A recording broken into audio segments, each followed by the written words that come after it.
All right, I realize I might ruffle a few feathers here with this, but shit, I'm just going to come right out and I'm going to say it anyways.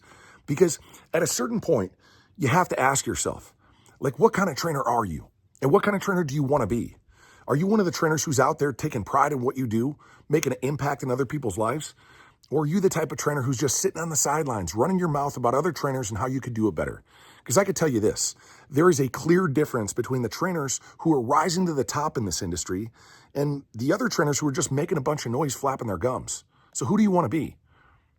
And that's why today we're going to talk about exactly what the difference is. And I'm just going to lay it out there for you.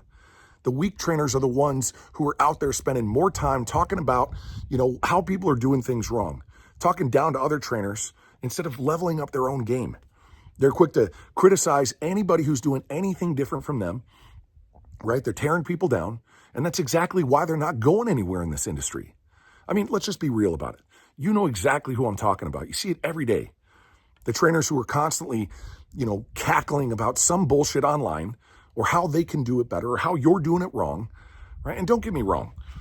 There is a time and a place for feedback, constructive criticism. It's important. I get that. But there is a huge difference between calling out bad practices and making blanket statements where you're obsessing over every move that somebody else is making. So who do you want to be? Because that constant, incessant negativity, what it is it's a dead giveaway that somebody is stagnating in their business, that they're insecure, and quite frankly, that they're weak. So who do you want to be? Because the real winners in this industry aren't bothered by what other people are doing. They don't have time for that shit. They're too busy honing their craft. They're learning new techniques. They're improving the results that they get for their clients. Not to mention they're building relationships, genuine relationships with their clients. They don't have time to waste tearing down their competition because they're focused on the one thing that matters most in their business, delivering value.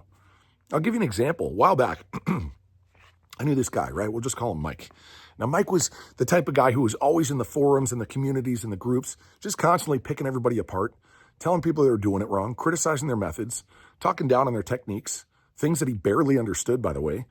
And he'd spend more time trolling other trainers than he did training his own clients. And what he thought was, he thought he was proving a point, thought he was educating others by pointing out everybody's flaws, but he just looked like a dick. And while Mike was out there obsessing over, what everybody else is doing, his own business, his very own business was falling apart. Clients weren't sticking around because he wasn't focused on giving them his best. Instead of being known for his skills and the results that he produced, he got the reputation for a guy who just trashed others. He was trapped in his own security, using criticism as a crutch instead of stepping up his own game, which is what he should have done. And that's exactly what I'm talking about here. The more time you spend pointing fingers, the less time you actually become a better trainer. I mean, think about it like this. Elite trainers who are great at what they do, they don't tear people down. They're building people up. They're pushing their boundaries, developing new skills, refining their techniques, getting better results for their clients. They're not satisfied with being mediocre, and they're definitely not wasting energy on what somebody else is doing. They're constantly asking themselves, how can I get better? How can I improve? How can I get my clients better results? They invest in themselves. They grow, they innovate, they deliver. Because in the end, that's what gets results, not this empty trash talk that you see people doing all day long. And let me be clear about something. If you're one of the trainers who's spending all your time criticizing others, this message is for you. Start focusing on what actually matters. Your clients, your results, your craft. You're here to help people transform their lives, not just be the loudest voice in a sea of negativity. Don't be that person. So here's the challenge. Next time you feel the urge to start tearing somebody down, stop yourself. Don't do that. Channel that energy into refining your own skills, into learning something new, working on a weak spot in your training approach, right?